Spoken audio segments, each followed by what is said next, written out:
Welcome back to Hermetic Perspective. This is Jack, and this is part 5 of our series on Plato's Republic, and we're going to be going over Book 4 today. So I've been looking forward to this one for a while because we finally get the answer to the central question which prompted the entire dialogue in the beginning. So if you remember back in Book 1, what starts the discussion between Socrates, Adeimantus, and Glaucon is trying to find a definition for what justice is, right? That was the initial reason for the dialogue. So it's not until Book 4 that we actually get an answer to that question. And it's also in Book 4 that we kind of move on to the second part of the Republic as a dialogue. So the first 3 books are more on the surface level. They're really focusing on building up the city, kind of preparing us to get to this point where now Plato makes it clear, he makes it plain that, okay, we're transitioning from talking about justice in the city, and now we're talking about justice in the soul. So Book 4 can be divided into 3 discrete discussions. Firstly, Adeimantus asks a question of Socrates. He asks why the rulers of the city must live an ascetic lifestyle, why they must undergo the absence of all things which give people pleasure. Socrates answers that. Next, Socrates lays out the 4 cardinal virtues of wisdom, courage, temperance, and justice. And then the third section, the most important section for us, is where Socrates translates those 4 cardinal virtues from the city into the soul and recognizes how we find justice in the soul. That part contains rich discussion of the structure of the soul, the nature of the soul itself, as well as position in the manifold procession out of the monad. So it's a very metaphysically dense section. It's really a great read, and that's the part that Proclean's essay focuses on as well. So we're going to spend a little bit of time talking about the first 2 parts, but most of our video today is going to be on part 3 of Book 4. So let's just quickly go back over the 3-class structure of Plato's city, because I'm not sure how well we went over it last video. So you have the guardians, the auxiliaries, and the wage earners, right? So the guardians are the rulers of the city. They are a small elite class who devotes their entire lives to statecraft and effectively running the city. That's why besides that, they're really not supposed to do much else. They're supposed to devote themselves fully to running the state. They live an ascetic lifestyle besides that. You're not going to see them parading around in gold armor or fine silks, things like that, because they are meant to be virtuous, and their virtue is running the city in that way. Then you have the auxiliaries, who are just the military. They're a class which devotes their lives to military training and physically protecting the city. And then you have the majority, the wage earners, the businessmen, the workers, whatever you want to call them. People call them different things. And their function is essentially just to do everything else in the city that does not have to do with the military or running the city itself. So with that out of the way, we can go on to Adeimantus' interjection here. And his essential question to Socrates is, okay, I understand the structure of the city, I understand the guardians as a class, but why should they undergo this ascetic lifestyle? Why should they forego all material pleasure? He doesn't understand why they wouldn't be rewarded for their good governance. What he says specifically is, how will you defend yourself, Socrates, against the charge that you are not making these men very happy, and that they have only themselves to blame? The city in fact belongs to them, yet they derive no benefit from it. Our men just seem to sit there in the city like hired bodyguards. All they do is guard it. One thing to keep in mind with Adeimantus' interjection here is that when we read the Republic as modern readers, a lot of the ideas offered by Plato can be a little shocking to us, right? His idea of a city ruled by a small elite, there's no democratic participation in government, and there's no mobility for you. There's no social mobility in the Callipolis, right? So we say, okay, it's a little weird to us, right? We would think that those things are bad, for lack of a better way to put it, right? But it's important to keep in mind that it was just as shocking to ancient readers who read this at the time or heard it said, right? The idea that rulers should rule simply for the benefit of those they're ruling and not for material wealth and power was just as shocking as Plato's more anti-democratic ideas are to us today. So Adeimantus, in a lot of ways, he represents the common interjection, the common man's interjection to Plato's ideas here. So when Plato answers this, when Socrates answers this, he's essentially addressing the average Joe of ancient Greece, who, to him, these ideas are just as weird as they are to us today, although in a different way. So Socrates' answer to Adeimantus here is essentially just, hey, we're trying to make a collectively happy state here. We're not trying to make individual, isolated, happy people. We're trying to build a city which will function in a way that it is collectively happy. So the individual pleasure or happiness of the guardians is essentially irrelevant to us. He's basically saying that the happiness and well-being of the individual is subordinated absolutely to the city and to the collective. So it's a very interesting way of thinking. It's something that is also very alien to us as modern readers. We live in a very individualistic society as history goes, I would say, not to make some kind of political statement, but I think that is fair to say. So the idea that you should subordinate your happiness to the collective in this way is pretty strange. And we can say, we understand as Neoplatonic readers that everything that Plato's saying in here has a double meaning, right? So when he's talking about the city, he's talking about the soul. So you can think forward into the next section basically and say, okay, when he's talking about this, he's saying that any one part of the soul should be subordinated to the collective soul, or else it wouldn't function, right? But it's still an interesting statement, and I think that you can't fully discount the political reading of the Republic, right? It's tempting to say, okay, everything that's said in here is completely metaphysical, it's all analogy, but I don't think that's the case. I think that there was certainly a political intention, and if we think about it, right, politics is simply a lower level expression of that same metaphysical truth, and we'll get to that later in the video. But just keep that in mind. It's something to think about because a lot of the things said here are very strange to us. And we should also acknowledge and realize that fundamental principle of Platonism is that simplicity is better than complexity in all ways, right? So if you have a state where there's millions of individuals pursuing their own happiness above all else, you basically just have a disunited, complex society, right? But if everybody is pursuing the common collective good, now you have one unitary entity, more so than if you had the individualistic alternative. So that simplicity is going to be ranked higher. The unitary entity is, to Plato, better than the complex divided one. Socrates now introduces the idea that the number one most important thing for every citizen of the Kallipolis is to stick to their own class and do what they need to do without trying to go outside of it. The very idea of social mobility or class mobility sits in contrast to everything about Plato's city, right? He says that they should be as organs to the collective body. So imagine your kidney suddenly started trying to breathe, right? Or your lungs tried to start digesting food. It would mean the body was rendered completely unfunctional. And that's how Plato feels about a guardian attempting to join the military or a common man trying to go into politics. It is one of the most off-putting ideas in the Republic to us because even more so than a ruling elite or oligarchic aristocratic government, social mobility is really something that we're taught to value almost above all else, honestly. So it's a pretty interesting thing to hear, right? And it's not until later in book 4 that we get into the reasoning for this. So we're going to get into that because it also ends up being pretty much the most important thing about the city itself and for translating to the soul. So just hold tight. We'll get back to that. But for now, remember that the city is meant to mirror the soul.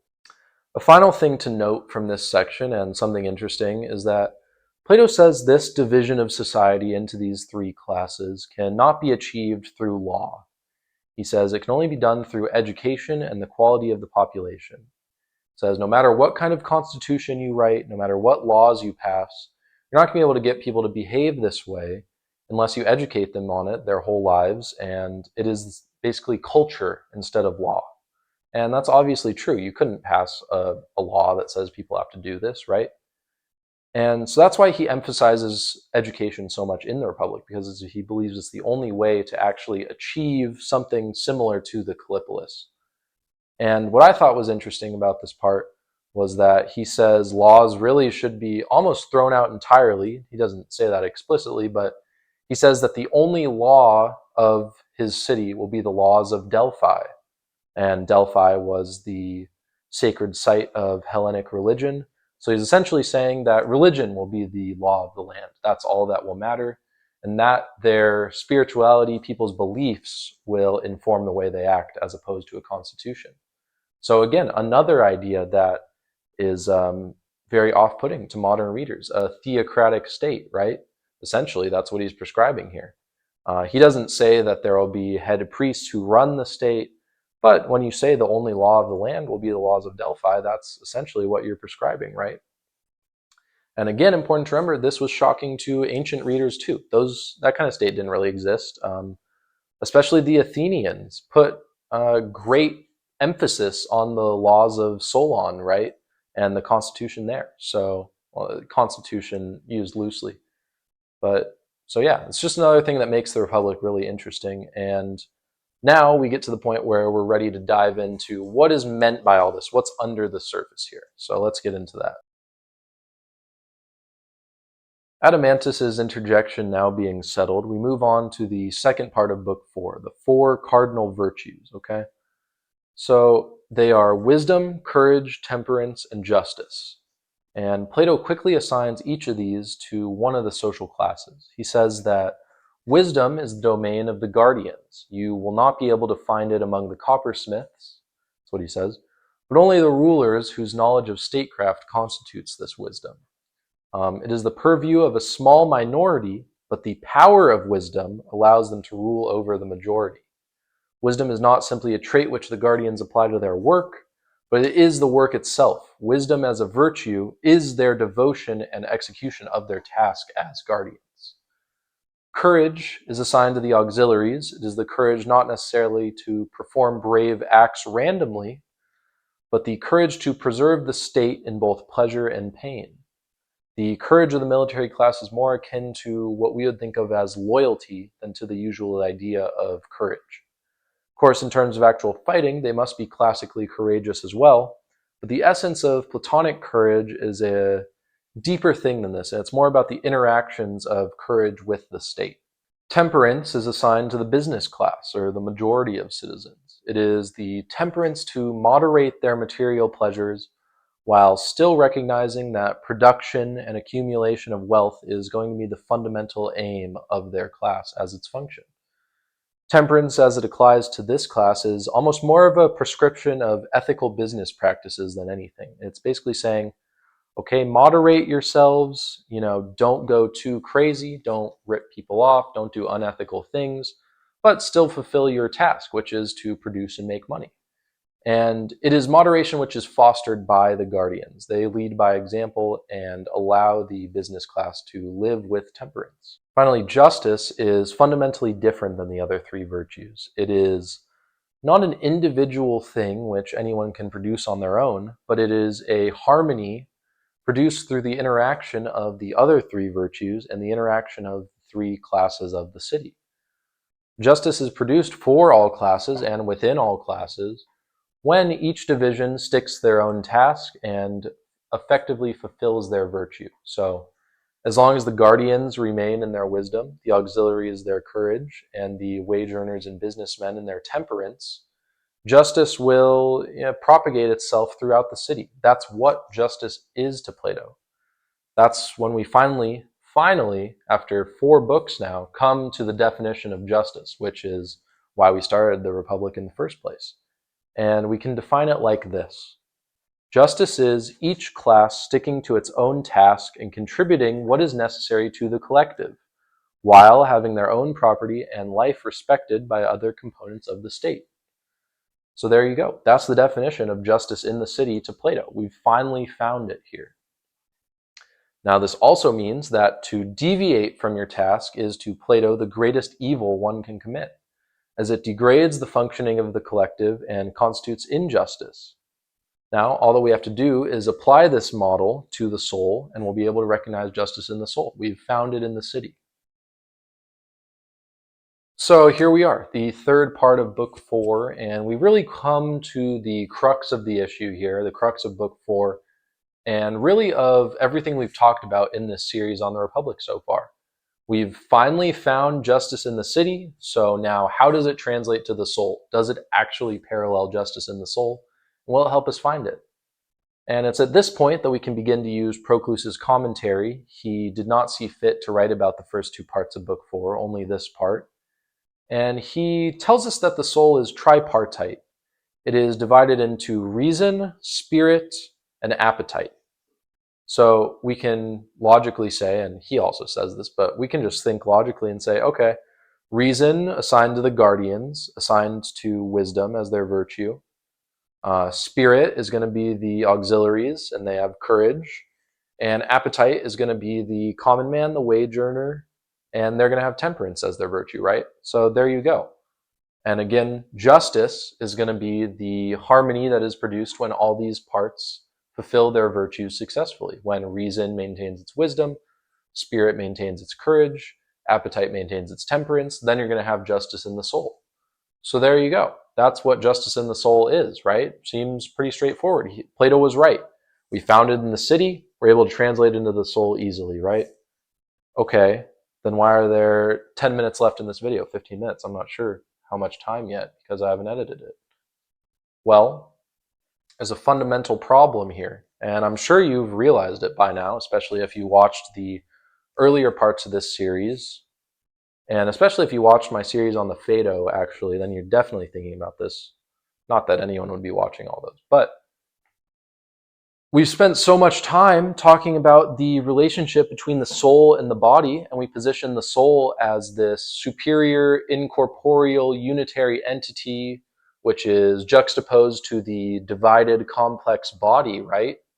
Okay, so if the soul is this perfect, unitary entity, how are we now dividing the soul into three parts? It doesn't make sense, right? Now the soul is just as divided as the body is. How can the soul still be this superior element when we've now introduced this three-part complexity to it? And that's essentially what Proclean is going to talk about here, and that's what's talked about in the rest of Book 4. So let's get into that. So the first thing we need to understand in order to solve this puzzle is that every part of the soul, and of course every class of the city, as we can refer to them interchangeably now, has both an intrinsic and a relational virtue, which function as the manifestation of that virtue when the subject is solitary and when the subject is interacting with other parts of the soul, other individuals, whatever it may be, right? So reason could fulfill its intrinsic virtue as a hermit. Reason could go into a hut and read all day, and it would be wise, right? But it wouldn't be fulfilling its relational virtue that way, which is to be a guardian, to rule the soul or the city, whatever situation it may be. And the same goes for spirit. Spirit could randomly run into battle, outnumbered 10,000 to 1 and get itself killed. And this would be courageous in some way. And it would fulfill its intrinsic virtue, but wouldn't fulfill its relational virtue, which is, again, loyalty to the state and defending it, right? So that's the first thing we need to understand. Obviously, the intrinsic virtue here is the primary element. The relational virtue is derivative of the cardinal ones, the intrinsic ones. So these parts of the soul, they are a single disposition with a double activity. Essentially, it's reason's virtue is wisdom, but that virtue expresses itself differently in different situations. It's not like every part of the soul has multiple virtues. Okay, so now that we understand that, and we understand how the parts of the soul interact with each other, we understand how justice is produced when each soul fulfills its intrinsic and relational virtue. We now ask the question, and we're still asking the same question, why is the soul divided? We ask the sub-question here, why is it divided into three parts? And when we answer that, we're also going to be able to answer the primary question of why is it divided at all. To answer this question, we have to understand the separation of reason from appetite and spirit, from the other two parts of the soul. Previously, we understood the soul as being entirely incorporeal, being a unitary entity come down from on high and trapped in the realm of Genesis, right? We thought of it as completely disconnected from the body, except for being trapped in it, and as completely opposite juxtaposed to it, right? Okay, now we understand, we have a more nuanced view of the soul now that we're reading the Republic as opposed to the Phaedo. It's good to keep in mind the Phaedo is kind of the beginning of Plato's metaphysical development of his system here. So we go from the Phaedo, and there's a reason that I tried to order it like this, to go from the Phaedo to the Republic, because now that we get to the Republic, we're going deeper, we're getting more granular, we're learning more about the nature of the soul, right? So now we come to understand that reason is in fact the only part of the soul which is of this nature. It's not the entire soul that is an incorporeal, unitary, superior entity. It is simply reason which is. Reason was created by the demiurge directly, and it was brought down to our level in the same manner that we understood previously. So the way we used to think about the whole soul, now we should just think about reason as that. Reason is the independent, unitary, higher, superior, self-moving entity, whereas spirit and appetite are not independent entities. They are dependent on reason and are simply desires. They're a different thing completely, and they wouldn't exist without reason being put in this situation. Just as a military could not function effectively without officers and leaders to order the soldiers around, neither could spirit act effectively without reason's wisdom guiding it. Thus, the soul now becomes, instead of a discrete entity which is grafted onto the body, through the Republic and through understanding the Callipolis, we now understand that the soul is in fact a multi-part complex system which connects reason specifically connects reason to the body. If you remember back to Book 2 of the Republic that we talked about, and the argument over the city of pigs, think back to that. Socrates initially posits a simple state with very few people. There's no need for luxury or separate social classes. It's a unitary entity. And obviously that's supposed to represent the unitary soul. And now we know it's supposed to represent reason alone, right? But his listeners interject and say, hey, this seems like a terrible place to live. There's nothing, no material wealth. And additionally, it'll get run over and destroyed by the richer, more powerful cities. You need some kind of force to defend yourself. You can't have this utopian commune kind of idea, right? Even if that's what reason is, a simple unitary entity, circumstance necessitates that you have other parts. You have a more complex society. You can't exist in this way in reality, in the realm of Genesis. So thus you have the military to defend and the workers to produce. The military defends from other cities, which you need, and the worker produces in order to build the wealth which allows you to have this military which defends your city. So, like it or not, reason, in order to exist in the realm of Genesis, needs to have this complex system. It needs to, in a lot of ways, degrade itself in order to function in this dimension, to put it a certain way, in this realm, on Earth, in the realm of Genesis. If reason just came down and tried to have its city of pigs, it would just get destroyed. So that's the reason that the soul has to be made more complex in this way, and why reason needs spirit and appetite to act as its military and workers in order to connect itself to the body and in order to exist in this realm. So now we have two poles, basically. We have reason, the unitary incorporeal entity, and it has to connect itself somehow to the complex fallen body, right? And so that's the irrational, rational split here. So you would think, okay, sure. So then the soul's two-part, right? Why is it three parts? Well, you need some kind of mediating force between these two opposites. You can't just have two opposites going together. You need something to mediate. Thus, you get spirit, and thus the tripartite division of the soul. So, we've answered why there's three parts, and then that allows us to answer why it's divided at all. Well, like we said, reason alone is the unitary element. Reason is what we used to think of as the entire soul, is really just reason. And reason needs this complexity, this additional complexity, in order to exist in the realm of Genesis at all. A final thing that I thought was interesting that Proclean emphasizes is that the character of nations proceeds out from and is determined by the character of individuals, and the character of individuals proceeds out of and is determined by the character of souls. So this means the fact that we can think of the structure of cities in the same manner we think about the structure of the soul is not just an analogy or a nice literary device or something. It's not just something Plato thought of randomly and used to explain the soul. The city itself really is a direct outgrowth from the soul in this way. The soul determines the individual, and the individual determines the city. The city does not just mirror the soul, it in fact proceeds out from the soul, just as the soul proceeds from the demiurge. This again implies the same idea we have discussed before, that being the correspondence of all things in all dimensions of reality, not just in terms of structure, but in actual connection to each other. We can conceptualize the city as a soul, a living organism which proceeds out from the one. We can do the same to higher or lower levels of organization, to planets, to atoms, to the universe itself. This ties once again into Hermetic thought, and we can quote the Emerald Tablet here. As above, so below, as within, so without, as the universe, so the soul. To me, it speaks to the influence which these two traditions had on each other, the Hermetic and the Neoplatonic.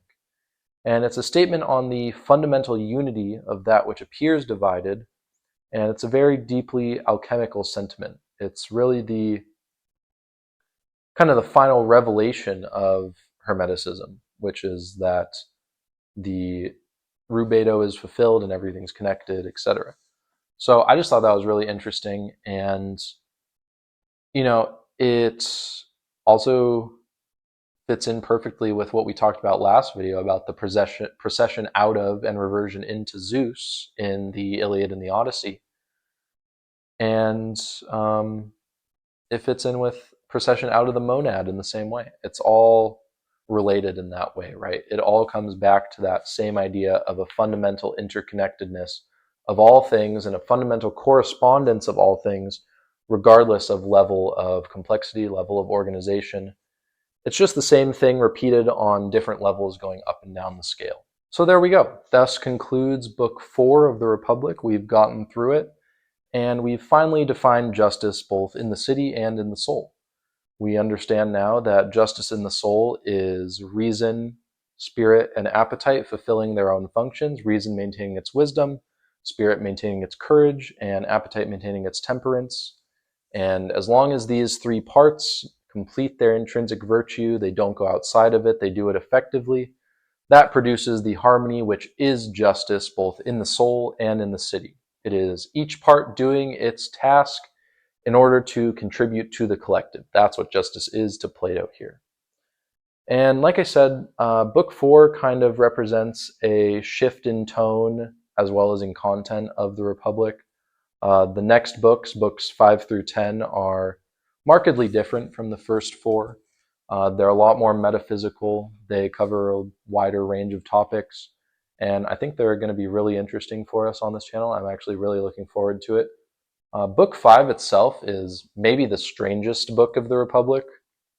Plato talks about a lot of pretty crazy, I guess you could say, ideas for the Callipolis. He talks about the holding of wives and children in common. He talks about arranged marriages. He talks about all kinds of stuff. And obviously, as we understand now, that's supposed to be representative of activity in the soul, right? So we're going to get into all that. It's actually extremely interesting. And what it says about the anatomy of the soul as well as the function of the soul is going to expand a lot on what we talked about today. So I hope you guys enjoyed. Thank you for watching. If you got a chance to check out my journal, Confluence, let me know what you thought of it if you got the chance to check it out. And if you haven't, the link is in the description of this video. I'll put it in the description of this video as well, but it's also on my channel page. It's essentially kind of just me writing articles about a lot of different philosophical subjects. The first volume is the only one out right now, and I have an article on Novalis and German Romanticism. I have an article on Plato, and I have an article on Hegel's Phenomenology of Spirit, which is going to be the backbone of the journal, is going to be that Phenomenology of Spirit commentary. So if that sounds interesting to you, and I tie it in all into Hermetic thought, and especially the phenomenology. I talk a lot about the alchemical process. So I think if you like this channel, you'd be interested in it, and please subscribe if you haven't. And yeah, I'll see you guys in the video on book 5. Should be out in a couple weeks, I would say. And